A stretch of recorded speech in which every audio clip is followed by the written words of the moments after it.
దేవునికి మహిమ కలుగును గాక. దేవుని బిడ్డలారా, ఈ సమయంలో మనం వాక్యంలోనికి వెళ్దాం.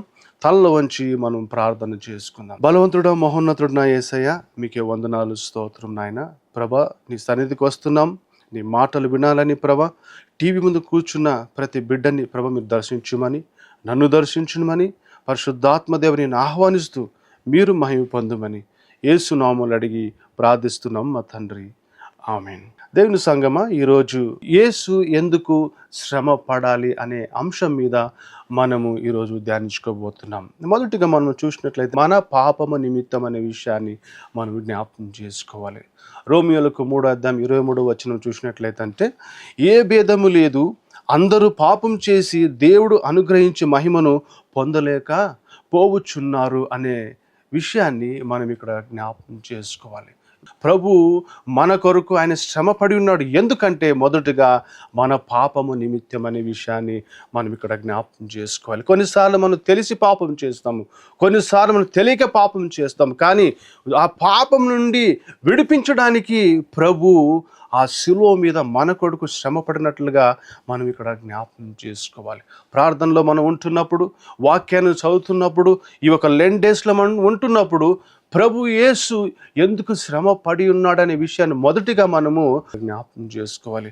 అందుకే రోమిలకు 3:11 ఈ రీతికి సెలవుస్తుంది, ఒక్కడు లేడు, నీతిమంతుడు ఒక్కడు కూడా లేడని దేవుని వాక్యం సెలవుస్తుంది. అందరూ కూడా పాపం చేసి దేవుని యొక్క మహిమను పొందలేకపోయినారని మనం ఇక్కడ చూస్తున్నాం. దేవుని బిడ్డలారా, లూకా సువార్త 7:48-50 మనం చూసినట్లయితే, ఒకసారి ఫరిసయ్యులు యేసు ప్రభుని వారింటికి పిలిచినట్లుగా మనం ఇక్కడ చూస్తున్నాం. ఎందుకు యేసు ప్రభుని ఆహ్వానిస్తున్నారంటే, ఆయన మీద ఏదో ఒక నేరం మోపాలని, ఏదో తప్పు పెట్టాలని యేసు ప్రభుని ఆహ్వానించినట్లుగా మనం ఇక్కడ చూస్తున్నాం. ఆ ఫరిసయ్య ఇంట్లో ఉన్నారని తెలుసుకొని ఆ పాపాత్మురాలు స్త్రీ ఇంటికి వచ్చినట్లుగా మనం ఇక్కడ చూస్తున్నాం. అక్కడ వచ్చిన తర్వాత మీరు గమనించే మాట ఏంటంటే, ఆమె ఆయన పాదాలు దగ్గర ఒక బుడ్డిలో అత్తారు తీసుకుని యేసయ్య పాదాలని పూసి, అంటే కడగడానికి వస్తుంది ఆమె.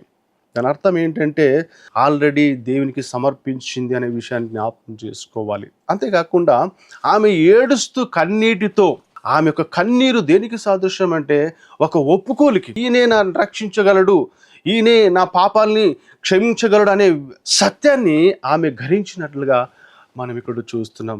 ఆమె పాపాలన్నీ కూడా క్షమించబడవనే విషయాన్ని మనం జ్ఞాపకం చేసుకోవాలి. ఏదైనా పాపం చేసినప్పుడు నా పాపాలను ఎవరు క్షమిస్తారని ఒక ఆలోచన మనలో ఉన్నట్లయితే, దేవుని బిడ్డలారా వినండి, యేసు ప్రభు ఏ పాపమైనా సరే ఆయన తన పరిశుద్ధ రక్తం ద్వారా కడుగుతాడనే విషయాన్ని మనం జ్ఞాపకం చేసుకోవాలి. అందుకే మొదటి పేతురు 1:19 మనం చూసినట్లయితే అంటే, ఆయన అమూల్యమైన రక్తంతో మన పాపాలన్నీ కూడా కడిగినాడు అనే విషయాన్ని మనం జ్ఞాపకం చేసుకోవాలి. అంటే కొన్నిసార్లు మనం అనుకుంటాము, నేను ఇంత పాపం చేశానే, ఇలా తప్పు చేశానే, నా పాపాలు ఎవరు క్షమిస్తారని ఒకవేళ అనుకుంటాం.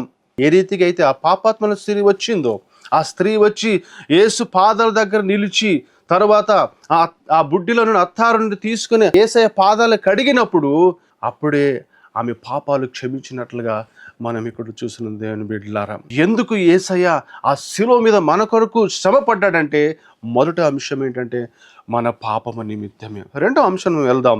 యెషయా 59, మీ దోషములు మీకును మీ దేవునికి అడ్డముగా వచ్చెను, మీ పాపములు ఆయన ముఖమును మీకు మరుగుపరచును గనుక ఆయన ఆలకింపకున్నాడు అని ఇక్కడ మనం చూస్తున్నాం. రెండో అంశం ఏంటంటే, మనము దేవుని నుండి వేరుగా ఉన్నాము కాబట్టి, మనము వేరుగా ఉండడానికి యేసయ్యకి ఇష్టం లేదు.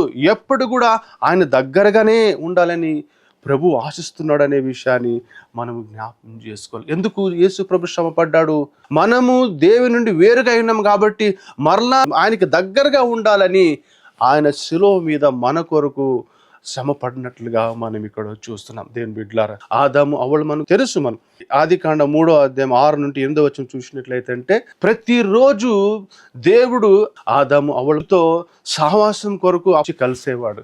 కానీ ఎప్పుడైతే ఏ పొలమైతే తినకూడదని ఆజ్ఞాపించాడో ఆ పొలము తినిన వెంటనే దేవుని నుండి వేరే అయిపోయారండి.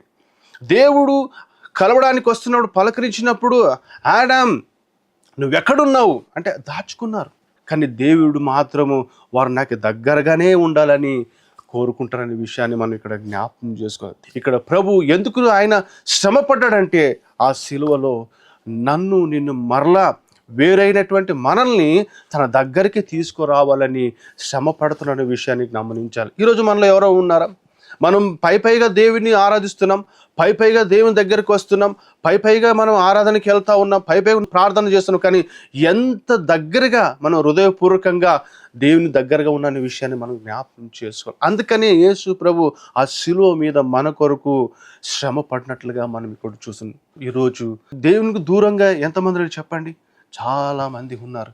కానీ దేవుడు ఎందుకు శ్రమ పడ్డాడంటే మరలా తన శ్రమ ద్వారా, because of his suffering, so that we may draw near to him అనే విషయాన్ని మనం ఇక్కడ జ్ఞాపకం చేసుకోవాలి. నిర్గమకాండం 32:1-8 మనం చూసినట్లయితే అక్కడ కూడా మీరు చూడండి, ఇశ్రాయేలీయులు ఎప్పుడైతే ఐగుప్తు నుండి విడిపించబడ్డారో మోషే ద్వారా, మోషే కొండ మీదకి ఎక్కి దేవుని దగ్గర ఉన్నాడు, దేవునితో సమయాన్ని గడుపుతున్నాడు. ఆ సమయంలో మాకు ఒక దేవుడు కావాలని ఉన్న ఆ బంగారం ద్వారా విగ్రహంగా చేసుకుని ఈ దూడనే మమ్మల్ని ఐగుప్తులో నుండి విడిపించింది అని వారందరూ కేకలు వేస్తూ ఇదే దేవుడని వారు చెప్పుకుంటా ఉన్నారు. వేరుగా అయిపోయారండి, వేరుగా అయిపోయారు. ఎందుకు? మర్చిపోయారు దేవుని. అదే బిడ్డలారా, మనం మాట్లాడుకునే అంశం ఏంటంటే దేవుడు ఎందుకు శ్రమ పడాలి, ఎందుకు శ్రమ పడుతున్నాడంటే మన పాపం నిమిత్తం. రెండోది ఏంటంటే మనము ఆయన నుండి మనం వేరైపోయాం, మరలా దగ్గరికి రావాలని శ్రమ పడుతున్నాడనే విషయాన్ని జ్ఞాపకం చేసుకోవాలి. మూడో అంశం మీరు చూడండి, రక్షకుడు కాబట్టి మనం రక్షించడానికి శ్రమ పడినట్లుగా మనం ఇక్కడ చూస్తున్నాం. యోహాను సువార్త 3:16 మనం చూసినట్లయితే అక్కడ దేవుడు లోకమును ఎంతో ప్రేమించెను కాగా ఆయన తన అద్వితీయ కుమారుని పుట్టిన వాని యందు విశ్వాసం ఉంచు ప్రతి వాడును నశింపగా నిత్య జీవం పొందినట్లు ఆయనను అనుగ్రహించను అని దేవుని వాక్యంలో చూస్తున్నాం. ఎందుకు శ్రమ పడుతున్నాడంటే మనల్ని ప్రేమించాడు.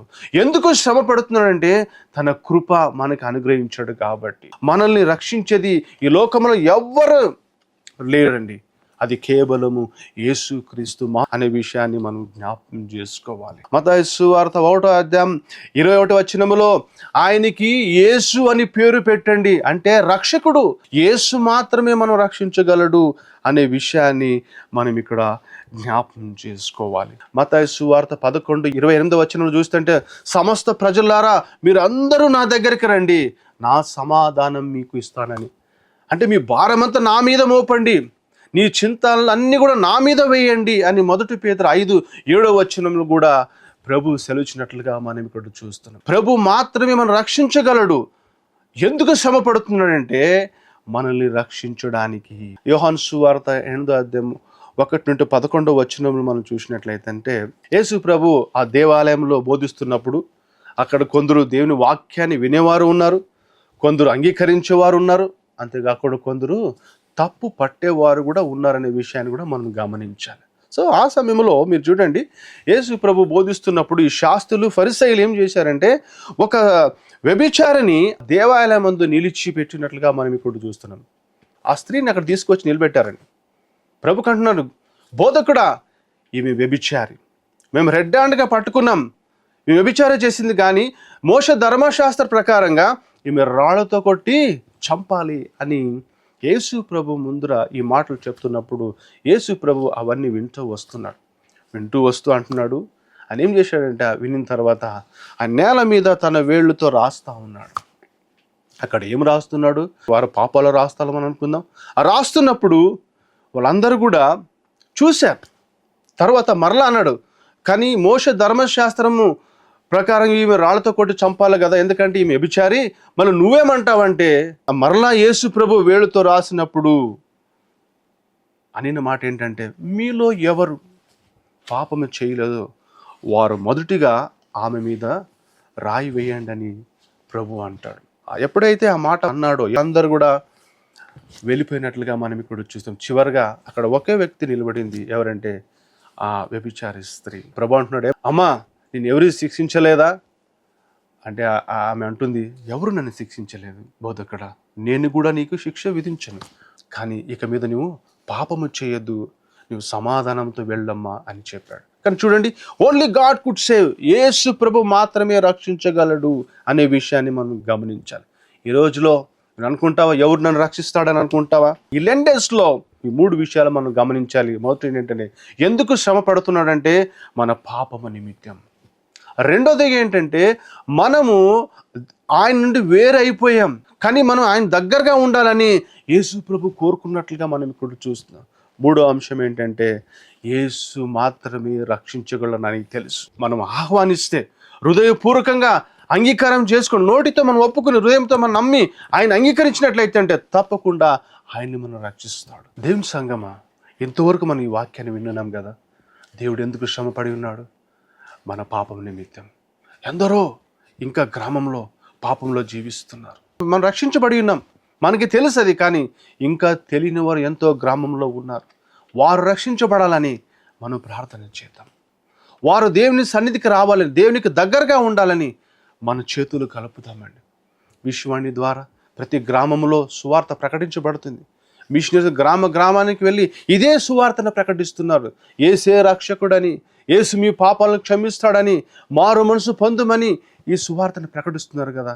సో మనము కూడా ఎందుకు ఈ సువార్తని మనం బలపరచకూడదు? ఎందుకు మనం సువార్త ప్రకటించకూడదు? ఈరోజు మనలో ఒక తీర్మానం తీసుకుందాం. మనం రక్షించబడి ఉన్నాం కదా.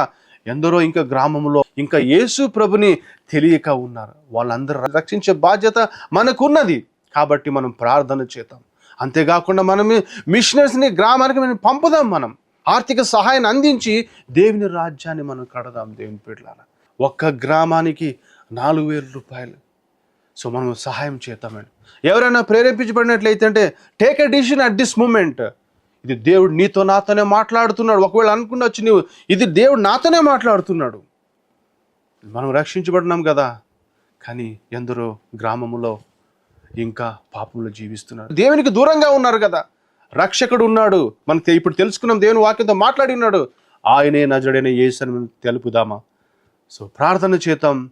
తర్వాత ఆర్థికంగా మన పరిచర్ని బలపడతాం. ఒకవేళ ప్రేరేపించినట్లయితే అండి ఇమ్మీడియట్గా ప్రార్థన వెంటనే మీరు ఆ స్క్రీన్ మీద చూపిస్తున్న నంబర్లకి మీరు కాల్ చేసి మీరు వివరాలను తీసుకోండి. దేవుడు మనందరినీ దీవించును గాక. తల్ల వంచి మనం ప్రార్థన చేసుకుందాం. ప్రేమగల మా తండ్రి యేసయ్య, మీకు వందనాలు, స్తోత్రం నాయన.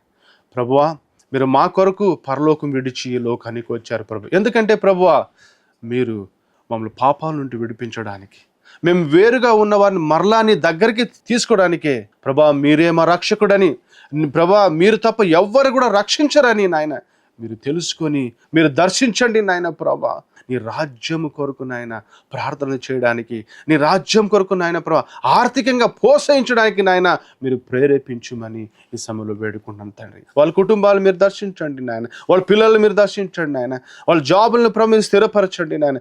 ఎవరైతే నాయన అప్పుల్లో ఉన్నారు ప్రభు, అనారోగ్యంతో ఉన్నారు నాయన, యేసు నామములో ప్రభు వాళ్ళందరికీ స్వస్థత కలుగునుగా కానీ ఈ సమయంలో ప్రార్థన చేస్తున్నాం తండ్రి. అవును తండ్రి ప్రభా, ఒకవేళ ఎవరికైతే ప్రభా బాడీ మీద ఇన్ఫెక్షన్ ఉన్నట్లయితే యేసు నామంలో ప్రభా ఆ నూతనమైన స్కిన్ రీక్రియేట్ అవునుగా కానీ ఈ సమయంలో ప్రార్థన చేస్తున్న తండ్రి.